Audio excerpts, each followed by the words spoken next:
국내 코로나19가 전방위로 확산하면서 신규 확진자 수는 600명대 후반으로 폭증했습니다. 정부는 어제부터 사회적 거리두기를 격상했습니다만 지금의 추세가 꺾이지 않을 경우에는 3단계 상향도 검토한다는 입장입니다. 네, 김경우 인제대 서울백병원 교수와 함께 관련 내용 짚어보겠습니다. 어서 오십시오. 네, 안녕하세요. 예, 686명. 저희가 앞서서 보도를 해드렸습니다만 2월 말에 909명을 기록한 이후에 최다라고 해서 아무튼 지금의 상황은 심상치 않은 게 분명한 것 같습니다. 근데 이런 어떤 역대 두 번째 확진자 수가 나오기 이전에도 방역 당국이나 여러 전문가들께서는 가까운 시기에 500명, 700명, 넘어서는 1000명 이런 전망도 해주신 바 있어서 이런 추이가 언제까지 좀 계속될지 그 전망을 좀 해주신다면 어떻습니까? 네, 우선 그 확진자 수에 영향을 주는 감염체 생산 지수 많이들 들어보셨을 텐데요. 네. 이제 1이면은 계속 유지되고 1보다 낮아져야지 감소할 수가 있는데 1보다 많이 낮아져야 좀 빨리 감소할 수가 있겠고요. 네. 이제 감염체 생산 지수에 영향을 주는 것은 어떤 바이러스 전파에 좋은 환경이라든지 특히 이제 지금 겨울철 같은 환경에는 감염체 생산 지수가 좀 올라갈 수가 있겠고 또 사람 간의 전파를 시키는 것에 영향을 주는 것이 실제 사람들이 얼마나 많이 만나고 또 만났을 때 전파가 잘 되느냐. 그러니까 사람들이 많이 만난다면 아무래도 감염제 생산도 올라가고 또 만나지만 마스크 착용을 잘 하고 환기가 잘 돼서 만나도 감염 전파가 차단하게 되면은 재생산 지수가 낮아질 수가 있겠고요. 예. 그래서 여러 가지 요인들이 있는데 그럼 현재 사람들이 얼마나 많이 만나고 있고 감염제 생산 지수가 얼마나 되고 있는가 현재 오늘 얼마나 되고 있을까를 알려면은 사실 확진자 수를 가지고 또 통계를 내봐야 되기 때문에 또 한 일주일 지나봐야지 알 수가 있는데요.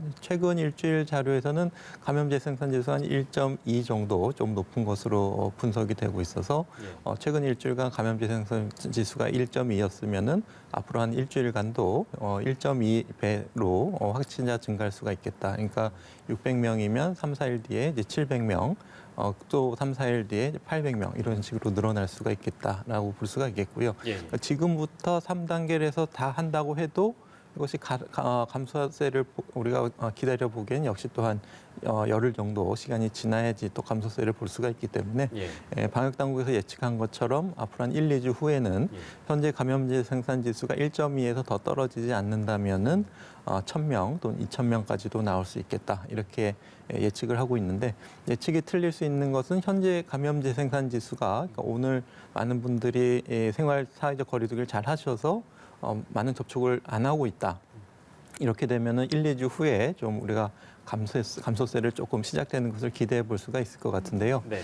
문제는 이제 신규 확진자 우리가 좀 기다려본다기엔 신규 확진자 수가 너무 많아서 감염제 생산 지수가 1.2에서 우리가 2.5단계를 해서 1.0으로 낮췄다. 그렇게 해도 계속 매일 7, 800명씩 나와야 되기 때문에 지금 당분간은 우리가 참 감당하기 좀 힘든 겨울을 보내야 되지 않을까 좀 우려되는 시점이라고 할 수 있겠습니다. 네, 말씀해 주신 것처럼 일단은 신규 확진자는 계속 늘고 있는 상황인데 이분들을 수용할 수 있는 병상은 지금 계속해서 부족한 상황인 거잖아요. 수도권에 현재 남아있는 중환자 병상이 12개에 불과한 상황이고 저희도 초반에 리포트를 계속 소개를 해드렸습니다만 서울에서 확진 판정을 받고 병원에서 입원까지 대기하는 환자가 지금 65%에 달하는 상황이라고 하는데 심각한 상황이기 때문에 지금 대안으로 컨테이너로 만든 병상까지 나오고 있다고 해요. 네, 그래서 지금 이 시립병원의 어떤 빈 공간을 이용해서 컨테이너 병실이 지금 설치되는 것 같은데요. 조금 이제 생각해 볼 것은 이제 그 컨테이너 병상을 어떻게 활용할 것인가. 지금 자세한 어떤 장비가 들어가고 어떤 구조가 되어 있고 화장실은 어떻게 사용하고 이런 것에 대한 자료는 나와 있지는 않은데 또 화재에 대한 안전성은 어떻게 되어 있고 인력은 누가 가서 이렇게 보는지 좀 구체적인 안이 나와 봐야 되겠지만은 아마 코로나19 중환자를 컨테이너 병상에서 보기는 좀 어려울 것 같고요. 만약에 활용한다면 일단은 그 병원에 있는 다른 코로나19가 아닌 환자를 그쪽으로 빼고 병원에는 코로나19 중환자실도 보고 또 중환자실에서 막 나온 사람들, 그러니까 네. 코로나19 감염은 없지만은 굳이 격리실이 필요 없는 그런 환자들을 빼고 또 그러기 위해서 이제 또 다른 코로나19 중환자를 또 새로 받고 이런 식으로 병상 운영을 좀 효율적으로 하려면은 또 병원 자체 내 좀 여유 병상, 코로나19 환자를 볼 수 있는 병상이 있어야 되니까 예. 아마 그렇게 좀 활용을 해야 되지 않을까 좀 추정은 되고 있는데 구체적인 운영 계획이라든지 장비라든지 그런 것에 대해서는 조금 좀 검토가 필요할 것 같고요. 예. 아쉬운 점은 이제 코로나 그 컨테이너 병상을 지을 어떤 그런 게 장비나 뭐 그런 게 있었다면 거기다 조금 미리 몇 달 전이라도 조금 별도의 감염병 환자를 볼 수 있는 건물을 조금 지어서 운영했으면 어땠을까 하는 좀 감염병 첨단 병원 같은 경우를 병동을 좀 부설로 만들었으면 어땠을까 하는 아쉬움이 좀 있고 예산을 정부 예산을 못 받는 경우에는 또 서울시 자체 예산으로 짓는다든지 해서 하는 조금 좀 아쉬움이 좀 남는 부분이 되겠는데 예. 컨테이너 병상을 어떻게 운영할지 어떤 효과가 있을지는 조금 지켜봐야 될 것 같습니다. 예, 뭐 거듭 짚습니다만 이게 이제 사실은 뭐 미국이나 해외의 사례로 컨테이너가 등장한 경우는 뭐 본 적이 있는 것 같은데 국내에서 이제 이런 사례를 보니까 어쨌든 병상이 얼마나 부족하면 이제 이런 상황까지 오겠느냐 뭐 이런 생각 하시는 분들 많을 것 같아요. 네, 그렇습니다. 우리가 처음에 중국 우한에서 그렇게 막 몇천 병상을 막 1, 2주 내에 만드는 이런 것을 봤을 때 참 그 우리나라 일이 될 줄은 상상은 못했는데요. 예, 우리나라 좀 힘든 겨울이 앞으로 예측이 되고요. 또 미국 같은 경우에도 이제 큰 어떤 컨벤션 센터나 이런 데 이제 칸막이를 설치하고 병상을 설치하는 것을 우리가 보도로만 봤는데 예. 그것을 이제 우리가 준비해야 될 시점이 또 다가오는 것이 좀 우려되는 시점이 되겠습니다. 예. 예. 이제는 거리두기 2.5단계가 시작이 되는데 사실 2.5단계에서 학원은 집합금지 대상에 포함이 되지 않잖아요. 그런데 지금은 이례적으로 지금 학원이나 교습소 역시도 수업을 중단하고 있는 상황인데 이런 상황에서 PC방은 또 밤 9시까지 운영이 가능하기 때문에 형평성 논란이 계속해서 나오고 있어요. 네, 그렇습니다. 이제 PC방도 아무래도 이제 자석을 띄우고 또 음식을 섭취하는 것을 제한하고 이런 조치를 하고 있지만은 충분한 환기가 되지 않고 또 마스크 착용이 미흡하시다든지 그러면 언제든지 또 집단 감염이 될 수 있는 위험한 공간이 될 수가 있겠는데요.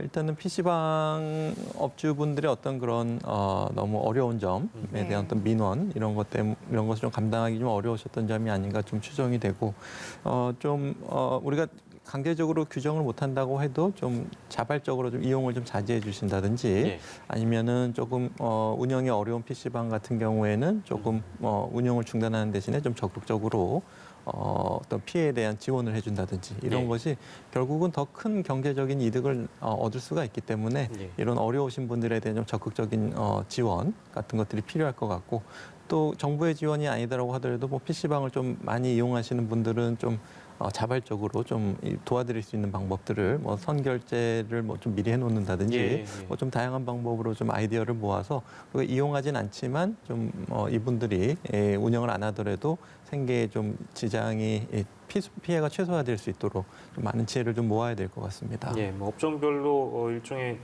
불만의 목소리가 나오는 거에 대해서 이해하지 못하는 바는 아닌 것 같습니다. 어디는 되고 어디는 안 되고에 대한 기준이 또 그분들 입장에서 분명히 그런 서운한 목소리를 또 담아드려야 되니까 그 얘기 좀 짚어봤고요. 백신 얘기 저희가 해볼 건데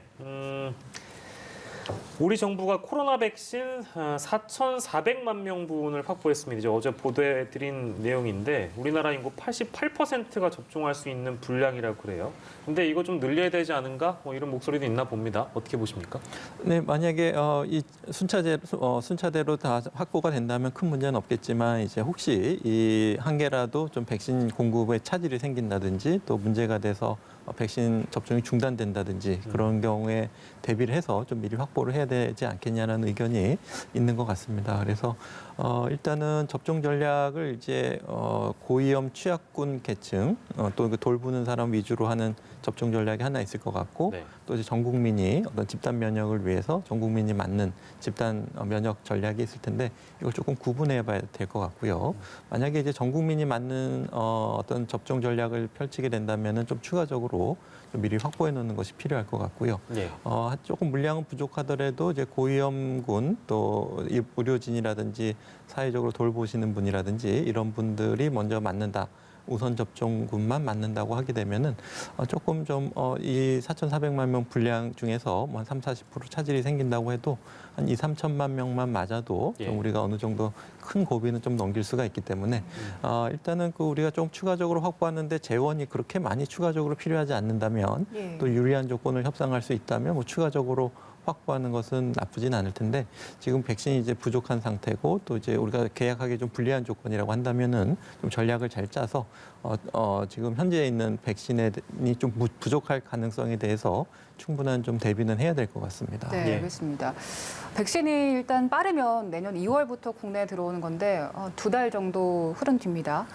그런데 오늘 영국에서는 접종을 시작했지만 사실 완전히 개발되지 않은 상태에서 선구매를 하는 거기 때문에 주변에서는 이 백신 접종을 하는 걸 두고 들어와도 안 맞을 것 같다 이런 얘기를 하는 분들도 꽤 있더라고요. 이런 불안감 같은 걸 좀 불식시킬 필요도 있을 것 같은데요. 네, 그렇습니다. 그래서 외국 같은 경우에는 백신이 들어올 경우에 맞을 것이냐 어떤 의도를 묻는 그 설문조사가 있어서 그럼 우리가 이제 백신을 국민에 어느 정도 맞겠다 이렇게 좀 미리 예측을 해보는데 도움이 될 수도 있을 것 같고요. 또 말씀하신 것처럼 불안감이 있다면 어떤 이유 때문에 안 맞는지 또 확인해 봐야 될 것 같고요. 지금 거론되는 것처럼 긴급 사용 승인을 하면서 한 10,000명 내지 한 10만 명 중에 생기는 부작용은 크게 아직까지는 없는데 네. 좀 드물게 생기는 뭐 10만 명 이상에서 뭐 6개월이 지나서 1명 정도 좀 심각한 부작용이 생긴다라는 가능성에 대해서 좀 걱정하시는 것 같은데요. 이것도 역시 이제 고위험군 접종 전략하고 일반 접종 전략을 좀 나눠서 생각해서 예. 만약에 10만 명 중에 1명꼴로 좀 위중한 부작용 위험이 있다. 그러면은 고위험군에 대한 접종을 좀 우선적으로 하고 왜냐하면 이분들은 10만 명에 1명 위험한 부작용이 생기는 것보다 당장 걸려서 돌아가실 가능성이 많기 때문에 네네. 이분들을 좀 집중적으로 좀 10만 명에 1명의 위험성을 감수하고더라도 좀 우선 접종 대상을 먼저 접종하는 전략이 있겠고요.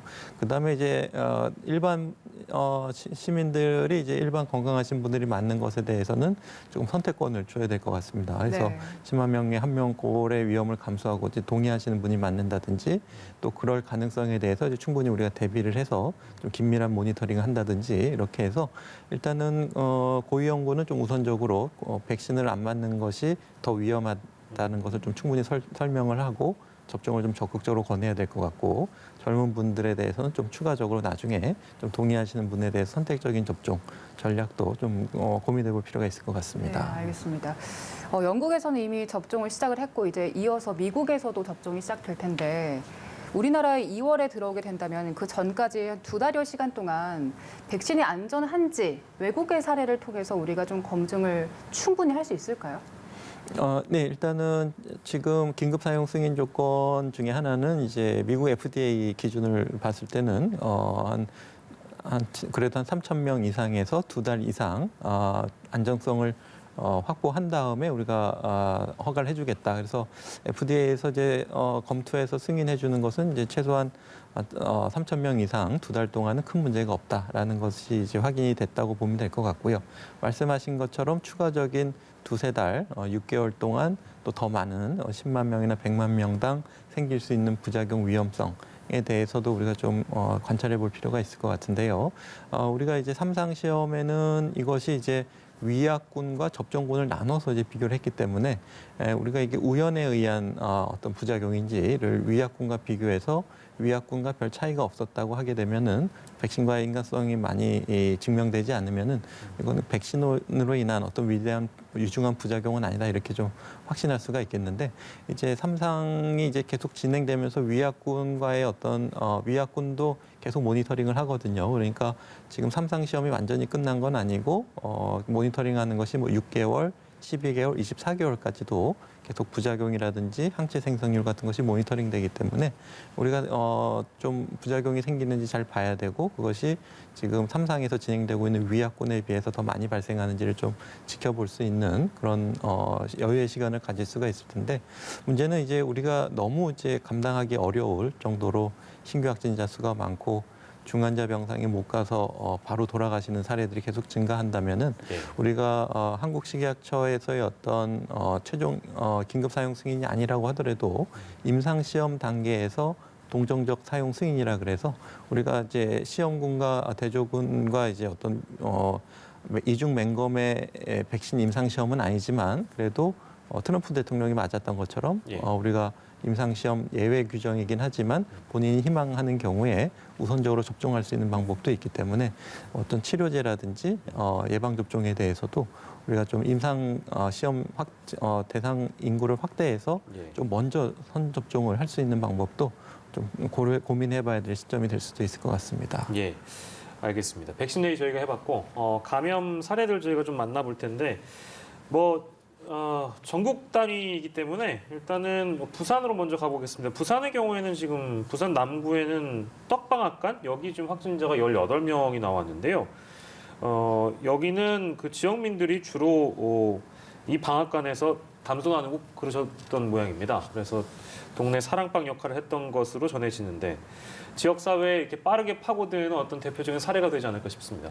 네, 그래서 특히 이제 비수도권에서 이런 사례들이 많이 특히 이제 청정 지역이라고 알려져 있던 강원도 지역이라든지 또 경기도에서도 그동안 복다림 행사를 하면서 이제 많은 주민들이 같이 식사를 하시면서 감염이 됐다든지 이러한 사례들이 또 김장을 같이 담그시면서 감염됐다든지 그래서 수도권이 인구 밀도도 많고 이제 접촉도 많지만 또 이렇게 어떤 비수도권 지역에서도 인구 밀도가 낮더라도 고령의 어르신들이 또 그 지역 마을의 어떤 문화적인 특성 자주 모여서 식사를 하신다든지 모여서 담소를 나누신다든지 그것이 경로당이 될 수도 있고 떡방앗간이 될 수도 있겠고요. 그래서 그 지역별 어떤 특성 문화적인 특성을 좀 잘 이해하고 또 그 지역의 특성에 맞는 방역 대책이 좀 필요할 것 같고요.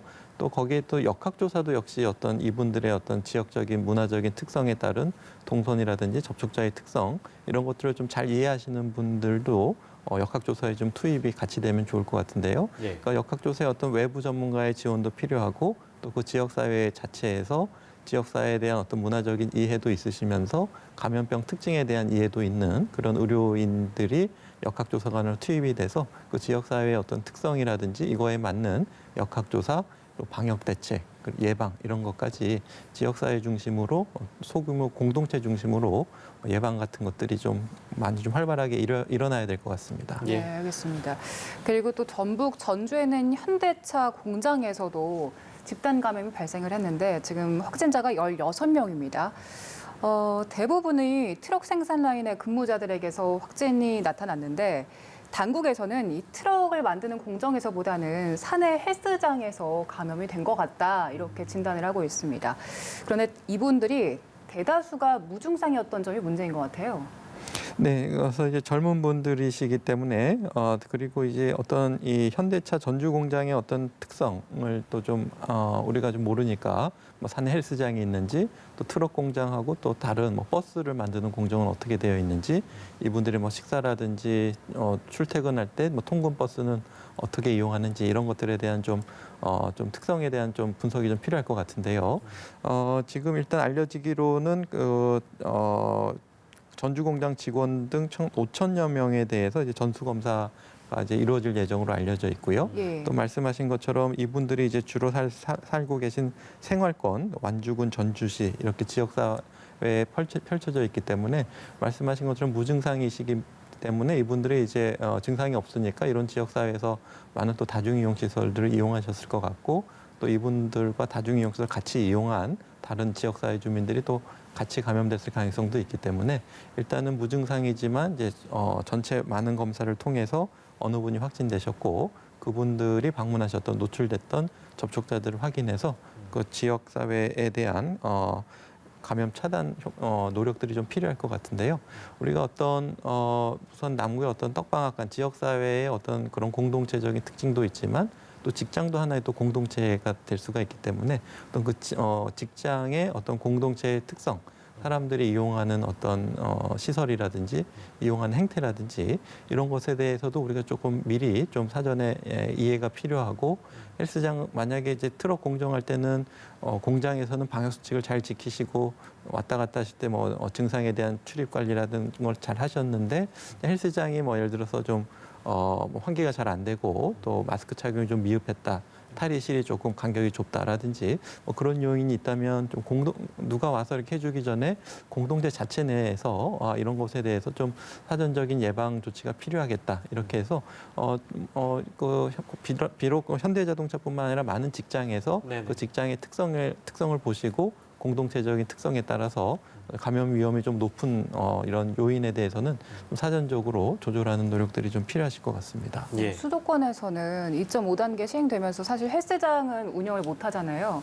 그런데 이렇게 회사 내에 있거나 아니면 아파트 단지 내에 헬스장이 있는 경우들이 굉장히 많은데 그런 헬스장들에 대해서는 이 2.5단계가 적용이 됩니까? 네, 이미 이런 데는 이제 운영을 중단하는 것이 공고됐었고요. 2단계 된 거 아마 그런 걸로 알고 있는데요. 왜냐하면은 아파트나 이제 사내 헬스장 같은 경우에는 어떤 이런 그 헬스장을 운영을 중단한다고 해서 어떤 그 소상공인 자영업자에 대한 직접적인 피해가 없기 때문에 가급적이면 그런 데서는 이제 우선적으로 먼저 영업 중단을 좀 집합 금지를 권고한 바가 있고요.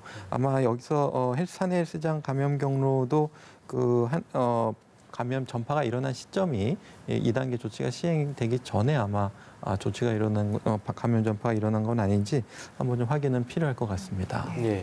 자, 그리고 서울 종로구 여기는 지금 규모가 굉장히 큽니다. 파고다 타운에서 시작된 감염이 여기저기로 지금 발견이 되고 있는데 감염 속도가 굉장히 빠르고요. 규모도 커서 이유는 어디에 있다고 보십니까? 네, 아무래도 보니까 노래 교실 위주로 또 많이 발생이 되고 또 그 탁골공원 주변의 낙원동 상가 지역의 특성이 좀 어르신들이 이제 많이 계시면서 어떤 식당이라든지 또 뭐 이발소 이런 데 좀 많이 밀집해서 되시는 환경이 좀 많은 것 같고요. 예. 또 파고다 타운 자체도 좀 지하에 있으면서 어떤 공연을 통해서 비말 전파라든지 또 식사를 하시면서 마스크를 벗고 많이 모여서 얘기를 나누시는 그런 장소였던 것 같습니다. 그래서 초기에 이제 감염 전파도 많았고 또 2차적으로 그 지역에서 사용하시는 다중이용 시설을 통해서라든지 아니면 이렇게 노래 같은 것을 통해서 비말 전파가 조금 더 많이 일어났었던 특징이 좀 있었을 것 같고요. 또 이제 감염 전파 어떤 그 시점이 조금 좀 늦게 좀 확인이 되고 그만큼 N차 전파가 좀 빠르게 나중에 확인되고 있는 상황으로 보이고 있어서 물론 이분들의 연령층을 좀 다시 봐야 되겠지만 아무래도 파고다 타운 중심으로 좀 60대 이상 어르신들이 많이 활동하셨을 가능성이 있어서 좀 고위험군은 없는지도 좀 추가적인 확인이 필요할 것 같습니다. 네. 어제부터 2.5단계가 격상이 됐는데 사실 2.5단계 격상되기 전부터 3단계로 올려야 되는 게 아니냐 이런 지적들도 있었습니다. 앞으로 이제 연말까지 3주 동안 2.5단계가 유지가 되는데 상황에 따라서 지금 너무 심각하게 빨리 확산되는 상황이기 때문에 조금 더 빨리 3단계로 가야 된다. 이런 지적에 대해서 어떻게 보세요? 네, 필요할 수 있을 것 같은데 이제 3단계에서의 어떤 실효성도 좀 고민해 봐야 될 것 같습니다. 그래서 네. 지금 어떤 거리두기가 적용되는 시설에 대한 어떤 차별성도 계속 논란이 되고 있는데 3단계가 되면은 그 산업과 생활의 필수적인 시설을 제외하고는 전부 이제 집합 금지가 되는데 예. 어느 정도까지를 이제 산업과 생활의 필수적인 시설로 규정할 수 있을 것인가 이것에 대한 논란이 또 실효성에 영향을 좀 줄 것 같고요. 예, 예. 지금 현재 시행하고 있는 2.5단계 같은 경우에도 지금 어느 정도 실효성이 있는지 좀 세부 내용을 좀 디테일하게 좀 검토해봐야 될 것 같은데 예. 조금 방역적으로 좀 보완할 부분이 필요하다고 판단이 되면은 플러스 알파를 하더라도 좀 2.5단계의 세부 내용을 조금 더 꼼꼼하게 정리를 해서 추가적인 2.5단계만으로도 충분한 감염 차단 효과가 있도록 조금 보완하는 작업이 필요할 것 같고요. 무엇보다도 현재 감염 전파가 어느 정도 일어나고 있는 것인가, 감염체 생산 지수도 산출하는데 조금 한 박자 늦기 때문에 현재 사람들이 만나는 어떤 접촉, 사회 활동 이것들 좀 모니터링하는 것이 필요한데 그래서 정부에서는 계속 휴대폰이라든지 지하철, 버스 이동량을 계속 추정하고 있고 한 20% 정도 감소했다, 7% 정도 감소했다 계속 모니터링하고 있는데 그 중에서 조금 더 이제 민감하면서 관련성이 높은 지표들을 조금 추려서 예를 들면 식당에서 식사하는 모임 사람 수 같은 것이 어떻게 변화했는지를 좀 본다든지 그래서 감염 전파에 좀 영향을 주는 사회 활동을 좀 지표로 삼아서 우리가 감염제 생산 지수를 산출하기 이전에 현재 감염 전파 양상을 좀 미리 파악할 수 있다면은 우리가 조금 더 강력한 사회적 거리두기가 필요하다라든지 아니면 이런 쪽은 조금 보완이 필요하다든지 이런 것들을 좀 정책을 결정하는 데 좀 도움이 될 수 있을 것 같습니다. 예, 알겠습니다. 오늘 코로나19 관련 내용은 김경우 인제대 서울백병원 교수와 함께했습니다. 교수님 네, 고맙습니다. 감사합니다.